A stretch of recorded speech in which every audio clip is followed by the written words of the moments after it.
Let's go. All right, guys. This is finally the long-awaited Invoker Week video. I have Raw Dota here with me. Henry. He is going to tell us everything we have to know about Invoker. How are you doing, man? I'm good. How are you? I'm doing fine. So here's the thing. I have a lot of questions. I have 10 questions, but they have like sub questions.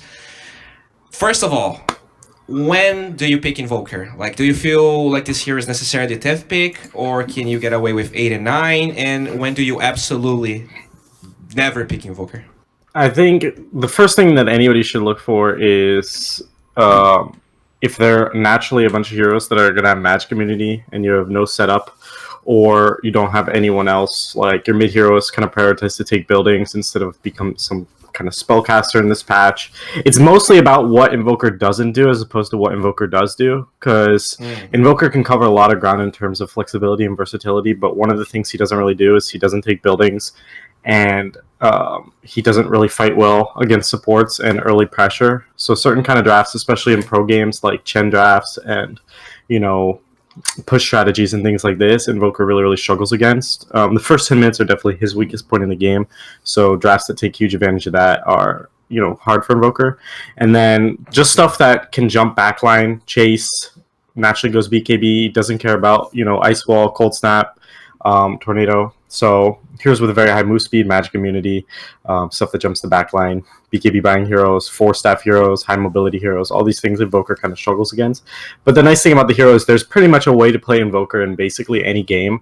It's just sometimes there are heroes that are better. Like in this patch right now, I think two of my top mids are Invoker and Death Prophet, and I'd probably pick Death Prophet in games where I need to take buildings, or I think it's just a really good like Yule's game where I can't die or something like that. And that's pretty much the only times I wouldn't pick Death Prophet. Okay. Or I wouldn't pick Invoker. So now let's talk about Exor, Quaz, and the mixed build. What are your thoughts? Like, do you think when do you tap on Wax? When are you playing Exort? And when you go mixed, and like why? Can you like? I feel like this is quite confusing to me. I was following No One a little bit, and I saw he was like consistently going for the same build every game, but then he was playing as a Meepo, and suddenly he just played normal Exort. So Yeah, so I actually played 2 Invoker games yesterday, and I guess I could talk about both those Invoker games. So one, I was against the Meepo, and basically all we needed was damage. So I went the traditional. I didn't go Midas because I just wanted an early Ags against Meepo, and so I didn't go Midas, and I just wanted damage since we already had control. I just wanted the ability to kill Meepo.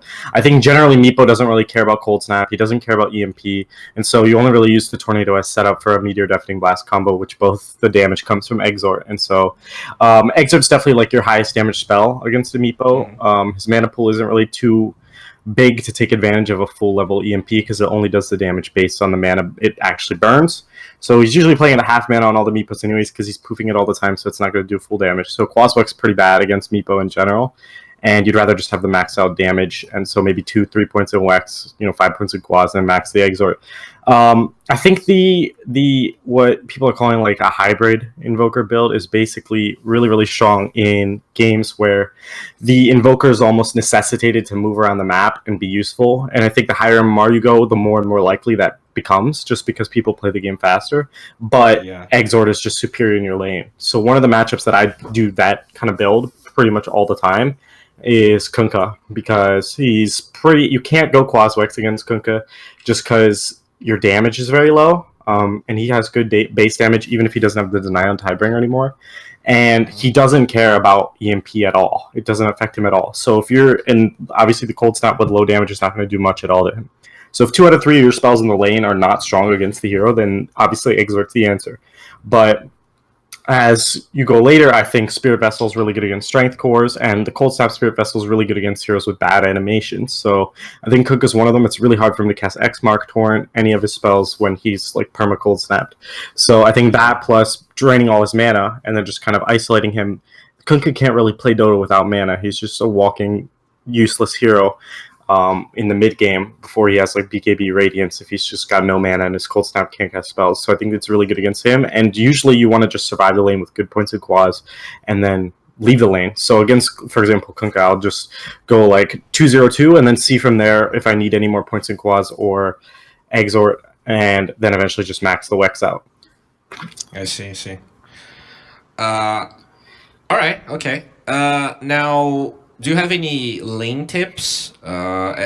Specifically, like I remember trying to play this build that you mentioned, and like, what about Forge Spirits and like which spells are you using in lane? The most important thing like that. for Invokers players to do is control the denies, because generally speaking, in almost every matchup, if it goes long enough, Invoker will win out. Like Invoker's first 3 levels are pretty weak, but after that, you will win out basically any matchup. So Shadow Fiend, hard, but eventually you'll be stronger than him. You know, Morphling, hard, but eventually you'll be stronger than him. That applies to a vast majority of matchups, especially if you're Exort. So the most important thing is to not fall behind in levels, because that's just leverage for the person you're laning against to pressure you and just snowball off of that, and the levels just getting bigger and bigger disparity. So obviously sunstriking the range creeps is really important, tornadoing the range creeps. One thing I do is I cold snap as someone's like on a deny animation to prevent them from denying a last hit. So if you master like cold snap, tornado, sunstrike, and forge spirit in the lane, all of those should be kind of predicated around the range creeps, especially the high mana spells that aren't forge spirit and cold snap. And just don't let any of your range creeps get denied. That's really, really important. And then, you know, toggle your orbs well from Quaz back to either Wex or Exort. I see a lot of people, especially Quaz Wex, is becoming more popular, or hybrid, or whatever you want to call it. Most people don't like understand that when they're full HP, they should just be Wex for the attack speed, clicking the hero, and then when they need to regen, back on Quaz. But I see, obviously, Exort's more traditional, so I think people are better at, obviously, harassing with the Exort. Other than that, time your spells around range creeps and just work on your creep aggro and play aggressive. Actually use your mana. I think one thing a lot of Invoker players don't do is they don't invest in early cost-efficient build-up items, especially in the lower MMRs, the average MMRs. People aren't buying Ring of Basilius, 2 Null Talismans, Wand, Urn, and none of these items are trying to rush Midas, Brown Boots Midas, or even sometimes No Boots Midas, and you'll actually end up hurting yourself more than you're helping yourself trying to pull gold. You'd rather just make like an early investment in the time you're weak and then use that as leverage to be able to kill the hero than actually falling off and not competing in the lane because you're pulling all of this gold and you're not like investing it and getting a return off of it by getting more CS, more pressure, more kills, etc. Would you ever consider going Exort Invoker and Urn in the same game? Yes. Have you ever I do a lot. I do that a lot. I think Spirit Vessel with the Cold Snap talent's just 100% broken, and I get it almost every game. I'd say 80% of the games I'm going Vessel, and I'd say a quarter of those have got to be Exort. So yeah, I think almost every game I'm going Vessel unless someone else can get it, or I think I need Ags faster. Like for example, playing against Meepo's one reason to not go Vessel, because Cold Snap Vessel is not really good against Meepo, because while yes, you kind of do want to isolate one Meepo and kill it, it's just better to spend that 2,000 gold on a faster Ags and kill all 4 Meepos at once. So it's like one example, but yes, I do go Urn and Vessel. But have you ever went like Midas? Like if you're playing Midas, do you sometimes go Vessel before eggs? So I have this patch. I have about 40 games of Invoker so far, and I think maybe only 2 I've gone Midas and Vessel, maybe 1 or 2, and I think generally regretted it just because it's a lot of gold to spend. It's weird, right? They don't really like go well together. They kind of are counterintuitive. Like the Vessel's something you use to get momentum and play around the map and kill people, and then the Midas is something that is like the opposite of that. Okay, yeah, that makes sense. Now, one thing that I definitely struggle with Volker is spell management, and like for instance, I was playing this hybrid Invoker, and I was ganking with Ghostwalk, and like, do you actually care if Ghostwalk is your first or second spell when you're ganking? Like, do you think it makes a difference? Well, you want the spell that you have used to be swapping out. So that's one thing that I see a lot of lower more players not execute well, is the spell you're going to use should always be swapping out. So like, let's say you're in the lane and you're cold snapping and Forge Spiriting, and then you're going to swap into Sunstrike and kill them. Well, the Forge Spirit's already present, so the Forge Spirit should be the second spell. You should be swapping that out. And that's generally what you want to do with like Ghostwalk as well. So depending on the type of hero you're ganking, you can either have Ghostwalk Alacrity, Ghostwalk Cold Snap, or Ghostwalk Tornado. And I think either Cold Snap or Tornado are typically your usual setup to get kills, and You just swap the Ghost Walk out and then play off of that. But yeah, So that's totally fine. pre-Aghanim Scepter, how do you deal with the Invoke cooldown? I was trying to learn here a couple of days back, and I remember situations where I was farming with Forge and Alacrity, for instance, and suddenly a fight happens, and I can't TP to the fight, but if I go there, like I need 12 seconds until I have all my spells. Am I wrong for farming like that, or for TPing in the fight? Do you understand the problem? Yeah, so I think if you can't TP into a fight and one spell is not enough, then it's probably a bad fight to take in general if you're just farming with Forge Spirit and Alacrity. And then generally what you should be doing is, like, let's say I activate both at the same time. Forge Spirit's going to have a 25-second cooldown, so you should already have swapped the Forge Spirit out instead of just be sitting on that. Since Invoke has no cooldown, that Forge Spirit should already be swapped out with, like, a Sunstrike. So you should be Sunstrike Alacrity, and then, you know, Alacrity gets swapped out for something the second time you use it, and then they're both on cooldown for, like, 15 more seconds.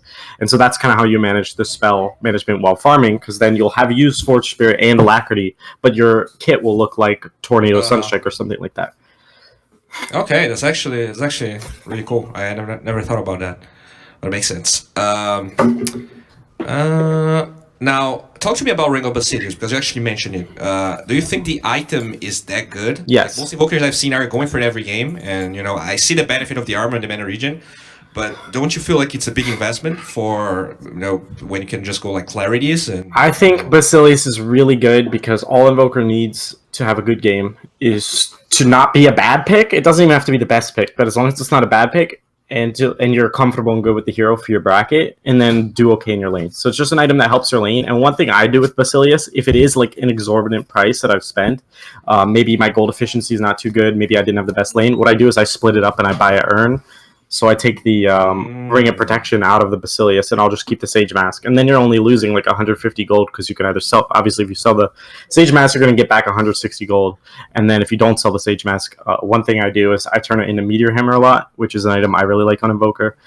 Some games. So basically, if nobody's hitting buildings and I don't feel threatened by any kind of catch, I like Meteor Hammer a lot. Because obviously with Max Quads, you can do the Meteor Hammer combo with Tornado, Cold Snap, and they just are like wrecked. With the Spirit Vessel, it ends up being like well over 1,000 damage with those 4 spells and the Spirit Vessel. Now let's talk about talents. When do you pick them up, and how does Exort and Quas play a role in the order and the levels that you decide to learn the talents? And this patch, go ahead. I saw some people learning the Alacrity talent level 20, so I also wanted to see what you think about it. So if we have no real setup for Cataclysm, I can see not getting the Alacrity talent. I just think in terms of, I look at 2 things with the Cataclysm talent. I'll kind of work backwards. So with the Cataclysm talent, either I am able to solo kill heroes with the Cataclysm, like let's say they have a Queen of Pain or something, and a Cold Snap, Tornado, Cataclysm, Deafening Blast is enough to just solo kill them. That's one reason to go it. And the second reason is team fighting. You have someone who can set up for a good Cataclysm. If neither of those are applicable, and you have a steroid carry that could really use the extra Alacrity damage, and they don't have a dispel, so it's like 3 different caveats that you have to think about. But if you have a steroid carry, they don't have a dispel, and there's no real use for Cataclysm that game, like no solo kill potential with it, and no like team fight potential with it, that's like a justification for going the Alacrity talent. For me, that's like a very small volume of games, percentage-wise. I imagine. But as far as the other 2 talents, by 14, 15, 16, I'll have the Ghost Walk and the Cold Snap talent pretty much every single game. I think the Cold Snap talent, since it's been buffed, is extremely broken. It's basically, you know, permanent Cold Snap, which is insane. And I am going Spirit Vessel a vast majority of games, or someone else is. And the third reason is for the Ghost Walk talent. I just think it's really, really good. I think the ability to Ghost Walk multiple times in a fight, to open with Ghost Walk, kill somebody, and get out with Ghost Walk is really, really strong. And then I also think the Meteor talent is a little bit overrated because it's contact damage instead of just like DOT damage. So if it was like 40 DOT damage, it'd actually be a lot more damage. But since it's just damage while the meteor's on top of you, it's actually not a lot of damage because most of the time, you know, you'd rather just have the extra Cold Snap to keep the meteor on them, or the extra Exort to just do the damage as opposed to contact damage. And then also, I think very rarely will I go that talent. I think only if like there's a Meatbow or some hero with like clones that maybe is really useful. I think a very small amount of games I'm going the Meteor talent now. The only time I've run it recently in recollection is Meepo. I see what you mean. I don't like it. And what about the level 25 talent? How do you choose in between? Yeah, so with the level 25 talent, I just look at. I've been going a lot more tornado than any of the patches in the past. I think nowadays, just as an individual player and maybe something with the meta, I think wave clear is just ever important. It's the easiest way to get good map control. And I find myself in circumstances where nobody else is wave clear, and I just need to be able to push out waves really fast. And I don't want to use my 55-second cooldown meteor when I can have a really short cooldown tornado and just shove waves 24/7. I also think we're playing in a patch where there's a lot of stuff to dispel nowadays. Tornado is really useful for that. It allows you to just reset fights. It allows you to just disengage. Tornado just has a lot more uses, in my opinion, than Deafening Blast. So unless they have something like a PL or a Lycan or something that there's actually like a legitimate justification for the AoE Deafening Blast talent, I typically will just opt for um, the tornado talent just because I think it's got a lot more utility. I think it's a really underrated talent, and I find it really really useful. Yeah, even PL doesn't really care that much about it at level 25, right? Mhm. He's like he cannot really dispel his units. Mhm. And what is, in your opinion, something that people don't get about Invoker? I think people. That's that's a big question because I think Yeah. I mean, I that's think probably the like a ton hero of stuff. is But very instinctive. I think once you become good, like I like to think I'm pretty good at Invoker. For me, a lot of what I do is good understanding like decision making based off a lot of experience with the hero. Like I've played so many games with Invoker that I just am able to look at every situation and make a good decision, which most people aren't. Generally, I think like over spell usage is a big problem. Like some fights you can just kill people with a cold snap and an urn and alacrity or something, but a lot of people will just waste 4 or 5 spells and then just not have the spells later. I think people really underestimate the defensive items, especially Force Staff, Blink, Yules. I usually have 2 or 3 defensive items, including a BKB, in the mid and late game, as opposed to I think a lot of people go Refresher, Hex, Octarine Core, Shivas. I think these items are overrated. I think generally what you need on Invoker is just not to get caught. The thing is that as long as you are good with your spells and good with the hero, proficient, generally what you need is to not to get caught. And I think especially the Shivas and the Refresher Shard are very overrated items. I think Hex is pretty much the only good late game item. The rest are just I'd rather have like defensive survivability items. Other than that, I think people don't realize just how well you can play the map, how much pressure you can actually put out. Generally, when I try and teach people how to play Invoker, it's mostly about winning mid and then like taking that one mid lane with your timings and just applying your strength all over the map, threatening everything, playing with your team, whoever sets up for you and enables you, playing with them, killing whoever's weak against you for whatever reason, just kind of adjusting in very small ways to what everyone's doing. So like when there's Wraith King, you just max out that Wex. When there's stuff to dispel like Monkey King's Jingu Master, you save your Tornado. Just like understanding all the small things that kind of make the difference against certain types of heroes. Like Bristleback, you go Spirit Vessel, maybe Solar Crest sometimes. You just have to understand all the small things against each hero that makes Invoker special and kind of apply them. Okay. Going back to items now. Talk to me about Treads Invoker, Phase Boots Invoker, and Travels. I know that Tread's supposed to be a more active style, similar to Phase Boots, but does it mean you always keep Midas when you go for it? Okay, so I almost never will get Travels. I think I'll work from Travels backwards. So the only time I think Invoker should ever get Travels if he's the only one who can deal with like side lane pressure. I think, and I mean like, if you just want to go brown boots Ags, that's okay. But I either prefer Phase or Treads just because I do like to fight. Like if I'm going Ags, I want to be fighting at like 15, 16 minutes. So I want my boots to help me do that.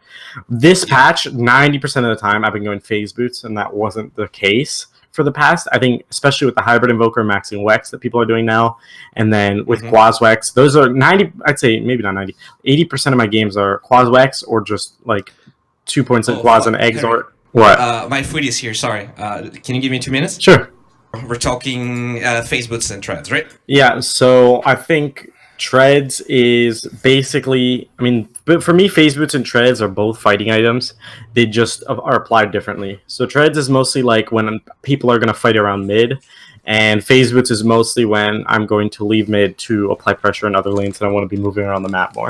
So I kind of just gauge it based on that. That's really what makes my decision. I will say 90% of the patch right now, 90% of the games in the patch right now, I'm going phase boots. I think it's just stronger. I think the move speed is really, really good, and I just think maxing out that move speed, getting more points in Wex or Quaz Wex, just right now feels really, really good. I think, especially with like we're in kind of a strength core meta. I think usually almost every game at least 2 cores are strength. The carries are very, very often strength. You know, you have Lifestealer, you have Sven, you have Wraith King, you have Axe, Kunkka, Bristleback, Beastmaster, and I think EMP and Cold Snap both just own strength cores, and obviously Spirit Vessel owns strength cores because they have this high HP pool and usually high HP regen. So I think just moving around the map and punishing those people with Cold Snap, Spirit Vessel, and EMP, those 3 spells are just really, really good in this meta. And I think the Phase Boots just enables you to do that a lot more. It gives you this chasing power and this move speed. And it just feels a lot better than Treads, which feels kind of clunky and is mostly for, like, you have other people set up for you and they're going to fight around you as opposed to vice versa. That's kind of what makes my decision, but I also sometimes look at, like, do I want to be tankier against like a tiny combo or something like that? I'll probably go Treads and be on strength Treads. If I want more armor, Phase Boots is always good. But yeah, vast majority of games I'm going Phase Boots regardless of whether I'm Exort or Quaz. Okay. Like I said, I did play last night a game against Meepo, and I went the more traditional Treads into Ags build with no Earn or anything crazy like that. And I do that sometimes against certain heroes, but yeah, it's just that Meepo is not the hero you're necessarily hunting with, like, Gold Swalk, Cold Snap, as you mentioned, right? So it just makes more sense. Okay, and do you have any resources you would recommend for people that want to learn the hero besides, pro replays and stuff? Like any tutorial that you used or anything in particular? For me, what I did is I watched a lot of replays, and I still remember my very first Invoker game. I watched them. I don't know if Miracle. It must have been Miracle. And I went into a pub after watching a replay, and I must have been like not even 5 KMR at the time. And I went to a pub and I, skilled my Sunstrike. I was like 1 minute into lane, and people just started screaming at me to Sunstrike, and I tried using it in the lane and just missed, and it was complete. It was just it was the biggest nightmare of my life. It was terrible. I just abandoned the game because it was just the worst. Everyone was screaming at me like, "Why the fuck did you pick Invoker?" And so I would advise don't go into ranked. It's my number one advice until you have like 50, 100 games on Invoker, maybe. I think most people should start with Quaz Wex. It's just easier. It's like 4 spells instead of like 5, 6, 7, 8 spells. And after that, I didn't really use any resource. Like, no one actually taught me how to play. I just watched. I have a lot of videos on Invoker on my YouTube channel, so if people want to check that out, shameless plug. Nice. And obviously, you're doing Invoker Week 2, so maybe those are some good places to start. You can always Google, like, Invoker combos. But the most important thing for Invoker is not combos. It's just, like, good, efficient spell usage, laning, and understanding, like, the hero's job in a game. I think those things are far more important than any kind of crazy combos. Typically, what's going to win you the game is being in the right place, positioned well, and playing well, understanding your job, itemizing well, as opposed to like some crazy game-winning combo, because that's very rarely what actually happens. Yeah, it's a 1 in 20 games or something. Okay, that's it. Actually, faster than I expected. Guys, this is Henry.